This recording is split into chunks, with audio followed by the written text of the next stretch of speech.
Bonjour à tous, Mathéis Mouflet, analyste pour XTB. On se retrouve aujourd'hui dans votre GMM et je sais que normalement ça devait être Antoine qui devait le faire, mais finalement Antoine sera à 15h30 aujourd'hui sur BFM Business dans BFM Crypto avec Sandra Godouin, donc vous pourrez le retrouver à ce moment-là.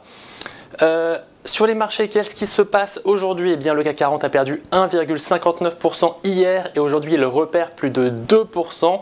Pourquoi? Eh bien, parce que notre Premier ministre François Bayrou a annoncé qu'il demandera un vote de confiance à l'Assemblée nationale le 8 septembre.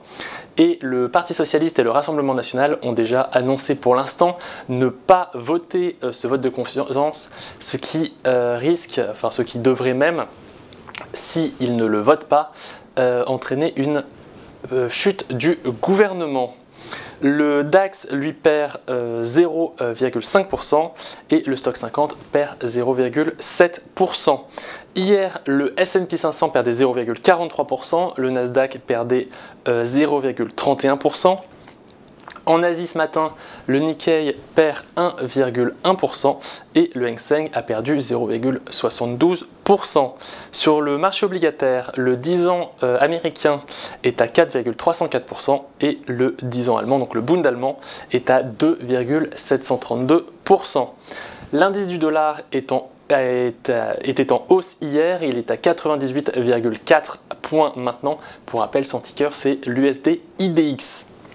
Le Brent est à moins 0,56% à 67,84$ le baril et le gaz naturel est à moins 1,03$, donc à moins 0,03% pardon, à 2,696$.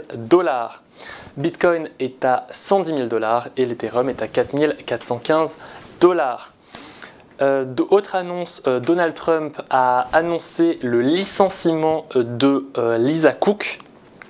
Pour rappel, Lisa Cook, c'est une membre du Conseil de la Réserve fédérale, donc l'une des personnes qui votent pour les baisses ou les hausses de taux. Mais Donald Trump n'a, en tant que président de la République, pas le pouvoir de licencier Lisa Cook. Elle a donc annoncé qu'elle continuera à travailler et n'a pour l'instant pas l'intention de démissionner.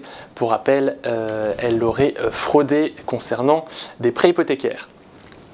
Demain, les investisseurs pourront prendre connaissance des résultats de Nvidia, donc l'entreprise la plus importante du monde. Ça va évidemment faire bouger les marchés et il y aura évidemment un communiqué sur Xstation de la part d'XTB pour les résultats de Nvidia.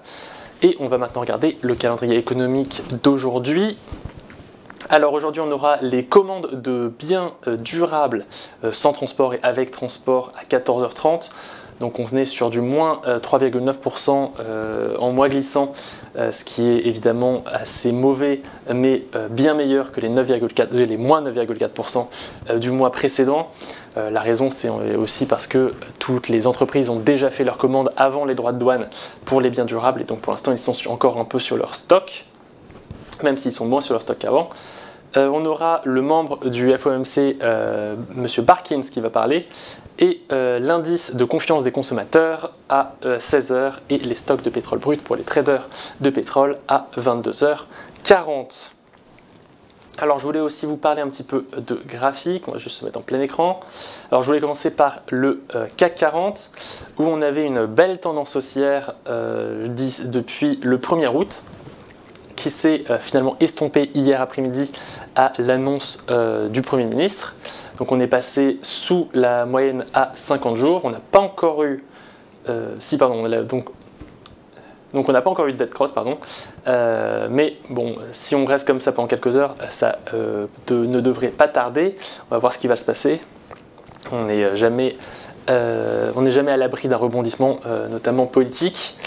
Donc en tout cas, une configuration assez mauvaise pour l'instant pour le CAC 40 et si on continue à tomber, on pourra aller chercher les plus bas du 1er août ici.